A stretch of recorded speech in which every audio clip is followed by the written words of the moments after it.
News every 15 minutes, weather every 10, and sports twice an hour. Newstalk, KGVO, AM 1290 and now 101.5 FM. You're listening to Montana Morning with Peter Christian. Appeals denied. Good morning, everyone. This is Montana Morning. It's Thursday, March the 12th, 2015. Right now we have a very mild morning. It's cloudy and it's 42 degrees in Missoula right now. And our newscast is sponsored by Boot Barn, where they're celebrating everyday heroes who work hard for their families. Big savings on work apparel and boots. Our top story this morning, District Judge Ed McLean issued a written ruling on Wednesday clarifying the denial of several motions following the conviction and sentencing of Marcus Karma. Part of the Paul Ryan and Associates defense team Nate Holloway explains. Ultimately, this is the written judgment that corresponds to the court's decision on the date that Marcus was sentenced. So this right now is exactly what we expected. It just explains the court's decision and actually puts it in writing. Holloway said the issues set forth by Karma's defense team may be somewhat new to the Montana Supreme Court. We think that, while we respect the court's decisions, we think that we have some legitimate issues for the Supreme Court to consider, some of which I think are actually going to be issues of first impression for this court, where potentially it hasn't directly considered them before. I spoke with the chief prosecutor in the case, Deputy Missoula County Attorney Andrew Paul, yesterday as well, who expressed his confidence that the defense motions would be denied. We really knew beforehand that this was not going to fly. We thought that it would be very difficult for the defense to convince Judge McLean that what he had just ruled upon was wrong. So we had an idea that it was going to turn out this way, but it really is a relief to see the actual order itself. Karma is currently serving a 70-year sentence in the Montana State Prison after being convicted of deliberate homicide and the shotgun slaying of 17-year-old German exchange student Darren Dede, who was trespassing in Karma's garage. Cascade County authorities have identified the two people found dead in their Great Falls home last weekend. The sheriff's office says 73-year-old Beverly Hainwald and 65-year-old John Hainwald both died from gunshot wounds. Police were investigating the deaths as a possible murder-suicide.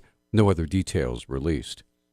Montana Governor Steve Bullock and the Republican-led legislature are in the midst of a bitter budget battle. Yesterday, Bullock's office spokesman Dave Parker said Republicans were trying to unwind Montana's good fiscal record and, quote, make us look more like a third world country, end quote. The governor presented in November a budget that was balanced and lived within our means, funded core essential services, but also made investments in our future.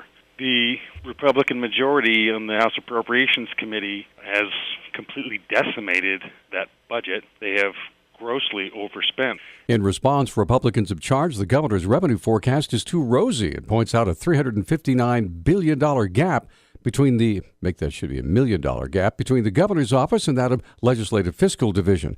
Parker cites a report by the Rockefeller Institute and says he trusts the governor's numbers. The Legislative Fiscal Division of Montana has been ranked the very worst in the country. They never get it right.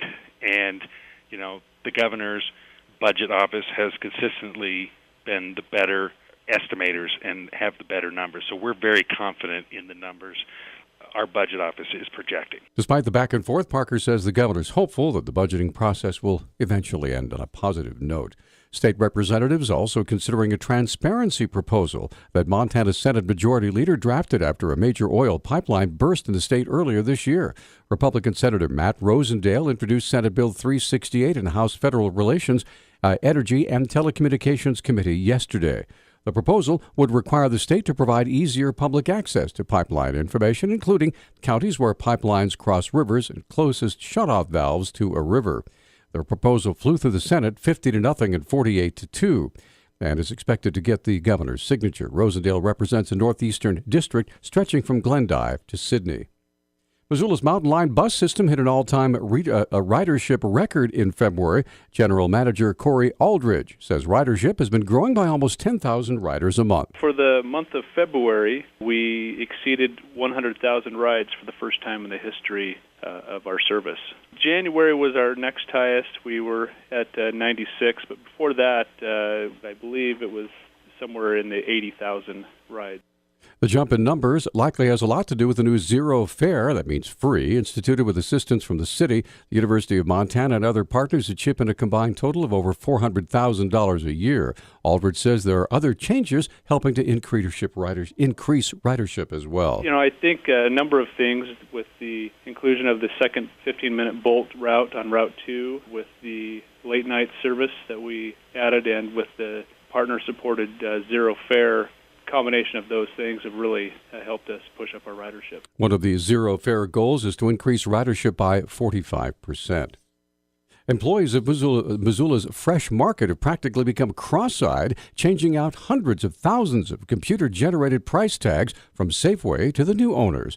Co-owner Craig Holtet said the two computer systems cannot communicate, so all the tags on every item in every aisle must be changed out by hand to reflect a different way of doing business. We think that buying groceries should be simpler, and we think that pricing should be less gimmicky, and part of the reason for rehanging the tags is there's a lot of buy 5, get 2 free, and we don't do that. Instead of 2 for $3, it's $1.49.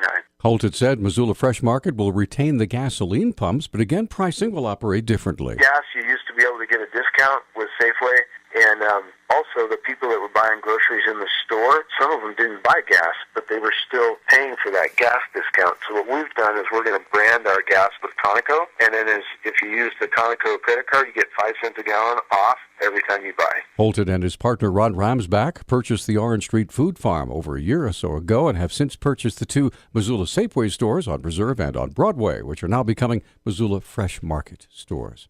Weather in Yellowstone Park has caused difficulties in bison management. Here's Yellowstone National Park spokesman Al Nash. We have had a rather unusual winter, and the weather, frankly, has been warmer and with less snow at the end of the winter than we might normally see.